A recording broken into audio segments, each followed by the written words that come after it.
In order to know how Jesus is relevant today, we need to know Jesus, who he was, what he did here, and what happened to his teachings after he left Earth.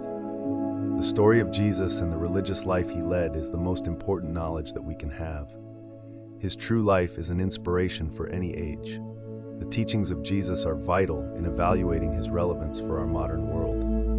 Unfortunately, those original teachings are largely absent from our religious records and the religion that bears his name.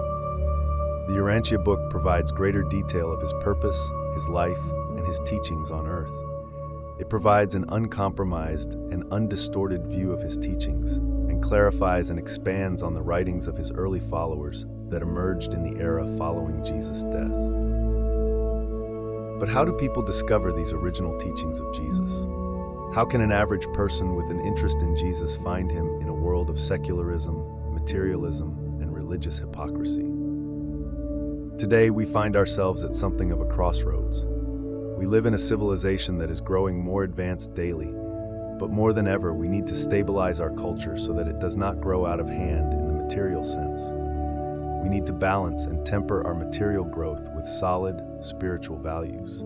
Personal religious experience is the best way to achieve that goal. Personal religious experience inspires faith, trust, and assurance of our place in the universe.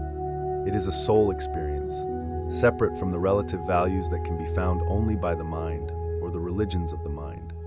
Jesus exemplified for us the religion of personal experience, and Jesus is still present with us. When he left the world, he provided us with a replacement for himself, the Spirit of truth that still lives in the hearts of all those who seek him.